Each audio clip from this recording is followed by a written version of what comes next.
فاطمة رضي الله عنها بنت رسول الله صلى الله عليه وسلم مركي أجشو أي كسو حاضرتي أي دمركي كتل الرئي مدينة ميت كيغا إلا أركا مر بيه بل صداد ميت كيغا رقا وقرين لهيدين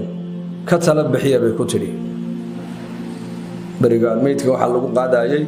سرير يرو قفك الله دول لغو ودنا كوركا سر الله سارو مركا الله قادنا قفك دقاقي سلا داريمو مركاسا أسماء بنت عميس رضي الله عنها وكسو نقطة مركا أرض الحبشة وجعفر بن أبي طالب حاسكي سيوي يعني أياتري أنا قال نعش كينا كدو ومن أرض الحبشة كسو أركيو قفك اللي قول حريدايو لأن أفرت دنعنا مرة لك حريو قفك أن الأركين بميت كيسة مركا فاطمة رضي الله عنها وحيتري كاس وشاق عليو يويل شيدو أنا كاها لا يسمعيو لأن مركا كيبا لو سمعيي maalinta dhimatana kiiba lagu dhaxriday Faatuma aabaheed Muhammad alayhi salatu wassalaamna 9 bilood oo kaliya baa la yiraahdaa ama 6 bilood ay ka dambeysay aabaheed oo nabigana u sheegay alayhi salatu wassalaam maalmaha kamid ah nabigu xaasaskiisa dhex fadhiya ay Faatuma radiyallahu anha u timiday ayadoo sida aabaheed u socota aabaheed bay socodkiisa lahayd deena markaas aabaheed bay dhunkaday dhegtu markaa nabigu arrin sir ayuu la siraystay isla markiiba dadka hortooday ku oyday haddana nabigu wuxuu soo celi dhegtaada fariin kale ku sheegay oo sir ah markaa buu u sheego isla markiiba haddana way faraxdo way qosashay maalin dambe ummul muuminiin Aisha radiyallahu anha ayaa ku tiri sirtii maalinta adiga iyo aabaha inaga dhaxaysay marna la oyday marna aad ku faraxday baleesheed waxay tiri hooyo sir aniga aabaha inaga dhaxaysay ayaa haydo cidna u sheegay maayo فاطمة رضي الله عنها سرتي انتو نبي نولا ميسن شيغن لأن ددكاس تربيت با لا بري حفظ السر سرت لبدا قف كدخايس ددك كلا in loo sheego maaha in la dhageystana maaha laba qof oo sheeko wada labu nabigu yiri qofka dhageysta dhageysigiisa isagana ay karhayaan maalinka qiyaamee aakhiro cadaab naar naxaasa naar iyo dhagax lagaga shubaab rasuulku yiri يصب في أذنيه بنبي آنك هذا المعنى سوها توقف الرسالة مال كسر يسنا يسا قف دقيست بنبي قولي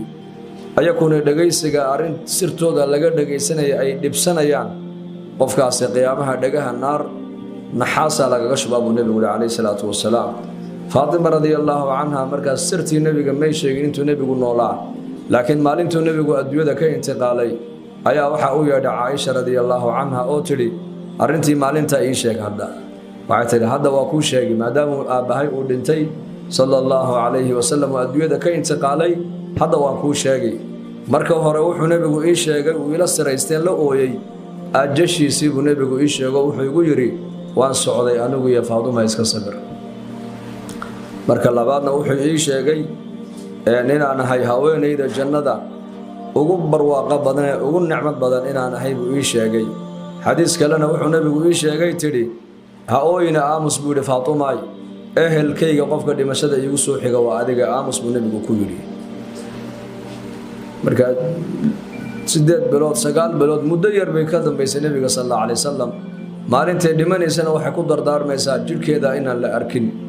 markaas nacashkii ay asmaa ku soo aragtay Ethiopia ardul Habasha ayaa loo sameeyay kiiba lagu dhaxriday marka dumarkii reer Madiina maxay u ducayn jireen Faatuma oran jireen Faatuma ilaahay adduunkan iyo aakhira ceebteeda Allah asture meydkaygiina wayna asturtay bay yiraahdeen ilaa meydka barigoor waa la arki jiray haweenkii oo sariir ayaa la dul dhigi jiray qofku dusheeda u dhaqdhaqaaqay ayadoo dhimatay oo naftu ay ka dhacday oo dambi xataa marka qofka de amal ma sameynay hadee toole ayay ka digtoontaa in la arko jirkeyga oo dhaqdhaqaaqaya inakana maanta hablaha haweenkeeni qaarkood mid walba meesha yar jirkeedu ka qurux badan yahay ragga tusaysaaba ilaahay ha laga boqo haweenku waa cawro ودندا آسياتيga haweenka magacooda cawrigaadin cawra macnaha inaka cawrada meel u banu naqaanha cawrada raguna ma bayna surrati wal rukba laakiin haweenka jirkooda dhanba cawra ma cadal wajhi wal kafayn labada gacmood iyo wajiga mooyaane inta kale oo dhan gabadha jirkeedu waa cawro in la arka maaha dhar ku dhegsanna inay xidhata maaha dhar jilbaab la yidhaha waa inay qaadatay qur-aanku uu sheegay oo markay socoto iyo markay gadaal u socoto iyo markay hore u socoto aan la kala garanayn qofka meesha maraya ma inanba ma islaanna aan la kala garanayn dharkanaad xidhatay baa qiimo kuu yeelaya ogow ee ragga aad istusayso wax macno ay kuu samaynaysa ma jirto qaar baa kule haddaan jilbaab qaato oo nindho shareerna qaato oo ayaa i garan inaan fool xumahay inaan qurux badanahay hadday raggu wejigaaga arkaan iyo haddii kale macno ma samaynayse macnaha waxa samaynaya waxa weeyaan waa asturka anas binu camaar alasmaci ninka la odhan jiray anas binu camaar inankiisii buu u yeedhay aabihii baa u yeedhay isaga aabihii camaar baa u yeedhay camaar alasmaci wuxuu idhi anasow aroos baa tahay buu idhi caawa aroos waayahay aba caqdigii baa dhacay soo maydhaa lagu yidhi dharkan xidhaa lagu yidhi caroosaddiina qolkaabay ku jirtaa orada u gal baa laga yidhi alfiirso inanka ah waa nin dhallinyaro ah gabadha ma arkin ayaduna may arkin gabadha isaga waxa u soo doortay reerkiisa inanka waxa u doortay waa reerkeeda halka innaka zamankeennan wiilashiiyo gabdhuhu biladhan lagu leeyahay way wada sheekaystaanoo way isla socdaanoo way isla hadlaanoo way wada xidhiidhaanoo maxay ka xidhiidhayaan waa macsiyo xidhiidhkaasi waa macsiyo is-araggays arkeenna waa macsiyo khilaafa shariica weeyaan waxaasoo dhanba shayga arooska haddii khilaafa shariica lagu saleeyana baraka ma yeeshay ogow waa waxa zamankeennan dhallinyaradu nooca kale u wada noqotay lianno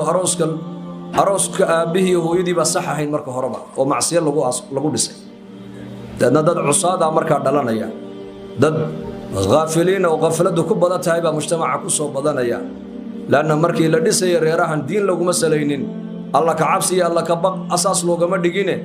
nidaamka gaalada ee fasaadka ayaa asaas looga dhigay dadna mufsidiin bay dhalayaan markaa ubad mufsidiin oo mujrimiina dhalanaya maanta oo wada dhanxiir ah inankii uu ku qancay aabbihii hooyadii taladay u soo jeediyeen caqdigii baa dhacay aqalkii buu galay aroosadii baa fadhida uu salaamay salaamu calaykum waxay noqotay inan yaroo gaaban oo isaga aanan cajabin xagga quruxda isaguna nin dheer buu ahaayoo laankaa la ego qurux badan buu ahaa markaa buu ka naxay iyadii baa markay aragtay ninka quruxdiisa iyo dheeridiisa iyada ninkan uu qabatimay baa la yidhi laakiin isaga ma qabatimin gabadha baa la yidhi deedna markaa iyadii baa ku tiri hamurugin bay ku tiri hamurugoon waxaa laga yaabaa ilaahay khayr inuu ikaa soo dhex mariye hadalkaygiibuu ku qanco wuxuu is yidhi kollay aabbahaayo hooyadaa inantan waxay kuugu dooreen waa khayr ay ku og yihiine iska barakayoo iska bismilayso habeenkii u horraysay leylatu zafaafkiiba uu la seexday ilaahay habeenkiibuu aqbalo caloosheedii durba ilmaa ilaahay geliyey ilmihay dhaleen wuxuu noqday imaam maalik binu anas buu noqday imaam daar alhijra imaam maalik raxmatullaahi calayh caalimu lmadiina 40 sanuu maskiidka nebi maxamed calayhi salaatu wasalaam uu duruusta xadiidka la yidhaha cilmulxadiidka ayuu ummadda ku baraayey 40kaa sanana baa layidhi imaamkaasi magaalada madiina dhexdeeda kaba kuma qaadan markii la yidhi maxaad kabaha u xidhan laadahayna wuxuu odhan jiray ma meesha nebiyullaahi moxamed calayhi salaatu wasalaam iyo labadiisi saaxiib ay hoosteeda ku jiraan miyaan kaba ku dul soconayaa buu odhan jiray inantii iyo wiilkii aabbihii iyo hooyadii u hoggaansamay amarkooda waxay ku curteen caalim cilmigiisu adduunkao dhan uu buuxiyey ilaa qiyaamahoo dhanna loo ducaynayo madhab imaam maalik waa imaam dhan oo madhab leh bal sheekheenna shaafici raximahullah waa macallimkiisii wax baray weeyaan wuxuu noqday mucallimkii imaam axmed buu noqday a'immada islaamku sidaasay wax isku barayeen u kala faa'iidaysanayeen gabadh barakaysan wiil barakaysan bay dhalay walad mutiica oo ilaahay adeecsanoo labada waalid adeecsana awlaad baariyana baa ilaahay isagana uu siin saciid binu musayib buu ahaa raxmatullaahi calayh shaykhuulxadiid muxadidkii madiina ayaa inantiisuna caalimad bay ahayd علم الحديث كآد تقاني والله اسكو شيغي والله يدي شيخه inantiisu waa gabadh wanaagsan qurux bay leedahay diinna ilaahay waa ku qurxiyo waa caalimad oo cilmiga aabaheed ka qaadata Muawiya ayaa maqlay Allah u naxariistay amiirka muuminiinta Muawiya oo markaa Shaam jooga oo dawladda islaamka oo dhan ma aragtaan amiir u ah ayaa maqlay dadna markaa uu soo dirtay ergo wuxuu yiri imaamkaasi ma aragtaan Saciid ibn Musayyib waxaad ku tiraadaan inantiisa hanasiyo oo inankaygan u dhisayay Saciid ibn Musayyib waa iska diido wuxuu yiri inantayda amiirka muuminiinta inankiisa anigu ma siinaya raali hayga noqdo buuli wala fiirso maanta inagu madiid lahayn min madaxweynaha hadii ilmihiisu inantaadu ka soo doon adoo faqiir oo miskiin dhex fadhiya madiidaysid bal waxaad oran lahayd leelatul qadar baa yimidaba ila dad adduunyada dadku noqdeen maanta imaamka dhan ee masjidka nabi maxamed alayhi salaatu wasalaam xadiiska umada uga akhrinaya inantiisi muhaddithada ahayd waxa soo doonay amiirka muuminiinta ee dawladda islaamka marka adduunka xilliga Muaawiyana dawladda islaamku xilli ay ka taya badnayd oo ay ka ciidan badnayd oo ka dhaqaale badnayd oo ka dhul ballaadnayd ma soo marin baa leeyahay taariikhda laana zamankii Muaawiya zaman al-futuhat buha dadkoo dhan baa la yaabay imaamkii dad badan baa yiri ya sheekh gabadha si amiirka muuminiinta amarkiisa hadiidan inankiisa si wuxuu yiri ma siinay buuri wax maxaad u siin weydaa lagu yiri boqor dhan baa inankiisi u doonay gabadhaade adaaba nasiib leh markaas yiri wuxuu yiri inantayda marka aanu dhisay inanka Muawiya ee qasrigii Muawiya ee Dimashq ku yaala inantayda la geeyo ay saddex hablood timaheega intay qabtaan timaha u tidcaan xagga kalena saddex hablood ay khadama u khidmeynaya ay u khidmeeyaan kabaheegana la hor qaado dharkeedana dhulka sida looga qaado diinteedii umada yicin buu halkay diinteedu mari buu ka dhintayda markaas soo cilmigii aan yaraanta ku baray iloobi meeshu halmaamay meeshu oo ka diiday inuu si una ka dhaqaajiyay ardaydiisi kamid aha ayaa sheekhiiba uu ka waayay markaa darsigii fulaan aaway buu waxa fulaan xaaskiisi baa ka geeriyooto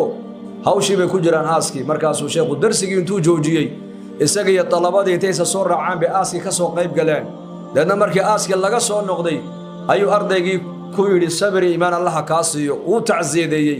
waxa uu ku yiri inantaydiina waa ku diyaaray markaa diyaar garowda u kaalayo gursu ka yiri والفرس فعلا معاوية ويلكيسي وأودي إننتيسي أرضيها إننتو أي كجيريوتي أرضي دي سكمة دهانا إننتيسي وأودي سيبا ليلي بقر ويل ودلنا وأودي إننتي حرتيسي كمة دهانا قبل دي سوسي لا ندت كاسي أدوية كما يفكرين آخرة ذي كفكرين قفك الدين تيسي إيجين إذا آتاكم ممن ترضون دينه وخلقه فزوجوه بالنبي يقول